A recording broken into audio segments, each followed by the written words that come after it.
Here we're going to look at an introduction to partially submerged rods. Now, today we're going to look in our book on page 177. So this is the book Fundamental Applied Mathematics. Now, we have a look at a partially submerged rod. There's a couple little rules we need to know. So we'll divide this down here. These are our rules. Okay, so first of all, we're dealing with something floating in the water. So our buoyancy is the weight of the object by the specific density of the liquid all over the specific density of the object. Okay, so that means in water, which it usually is, the buoyancy is the weight over the relative density of the object. Okay, easier to say that way, isn't it? Now we've got to remember here, this weight is the fraction of the object submerged.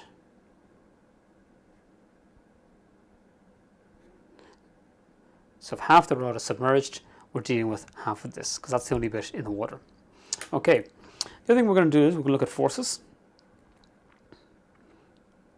Okay, forces up equal forces down if it's in equilibrium, and forces right equal forces left.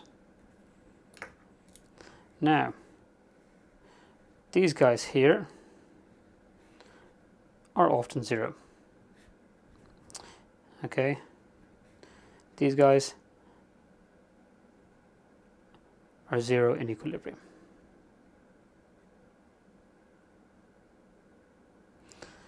Now, our final one we're going to look at is moments. So we look at our moments.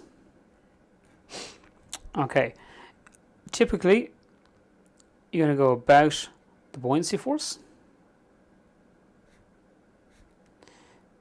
And this is a really handy one, because if we go about the buoyancy force, any force at that point is going to be zero because it's at the fulcrum, which means we're going to remove our relative density out of the equation. So it's just a handy way of taking one variable out of it.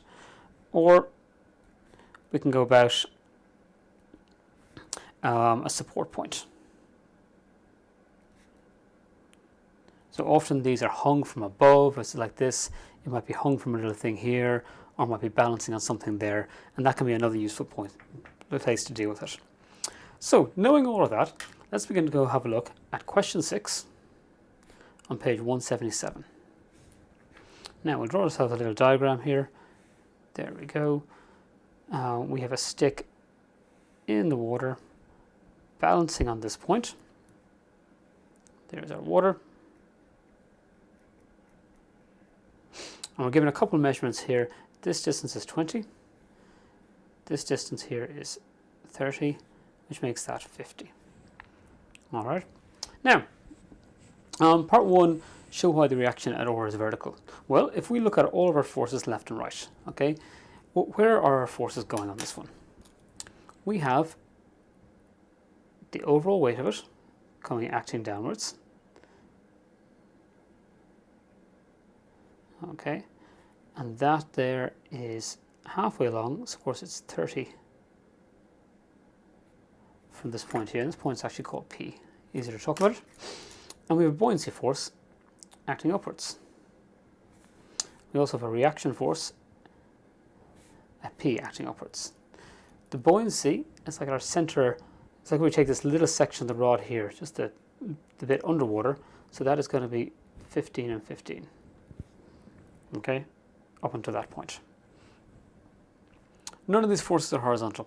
If the reaction force was anything but vertical, there'd be a net horizontal force in one direction or the other, and it would move. It's not moving, it tells us in equilibrium, therefore the reaction at P is vertical. Now, second one, relative density of the meter stick. Okay, so, stay with our black for our writing. Relative density of the meter stick. Well, we're going to work off our equation. Buoyancy equals the weight over this. So that's our underlying equation. But remember that this W here is the fraction submerged. Okay? So how much is submerged? It's a long word. So our buoyancy force equals, well, 3/10. So 30 over 100, 3 over 10. 3/10 of W all over S. So we just tidy that up a little bit. That is 3W over 10S. Okay. Step 1. Now, we're not going to get any further on that one. We can look at our forces up and down, but that's just going to tell us that the buoyancy plus the reaction force is equal to the weight, and I can see that's not going to really help me here, so we'll leave that for the moment. Now we're going to go look at moments. Now, in this case, we are going to take a moment about P, okay? Moments at P. So let's see what we have. Well, we have going clockwise, we have the buoyancy force by the distance from here to there, so that's 50 plus 15 is 65.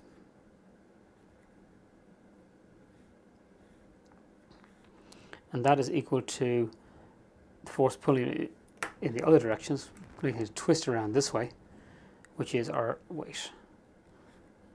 Okay. And that's going to be halfway along the meter stick, so 50 from each end, so take away this 20, we're left with 30 here, the weight by 30. Now, before you jump down in horror, aren't we supposed to be dealing with the distance here, the distance perpendicular to the forces? And we are, okay? And if we knew the angle, these would all be 65 by, we can work it out. If we had the angle here, it'd be the cos of it'd be the sine of the angle. But it's the same on both sides. So proportionately, 65 by some reducing fraction and 30 by some reducing fraction. This distance, if I look at them, just draw them here. That distance there to there, and that distance there to there. Okay, call them x and y. Right. If we find x to y is going to be in the ratio of 30 to 65. So even though strictly speaking those aren't the distances, they're in the right ratio and we're cancelling out, so we can actually use them in this. It's a handy way to get around this. You'll see there's in more complex equations that often put, if that was 45, we'd have sine a cos of 45. On both sides, it can cancel out. So just explain what's happening there. Now, the rest of this is actually not too bad because we're going to put air buoyancy in here. So we get 3W over 10S by 65 equals 30W. Okay, let's cancel out our W's. Goodbye. So we get 3 by 65, and actually I won't even do that because you can see I can knock out my 3's here as well. So I'll just bring this across for the moment. 3 by 65 equals 300S. Of course I didn't want to cancel that because I don't want to be doing too much in one go. Now I can divide the 3's down. 65 equals 100S, therefore S equals 65 over 100, 0.65. Okay, and again, that's kind of what I'd expect to be seeing. It's a rod, it's floating a little bit.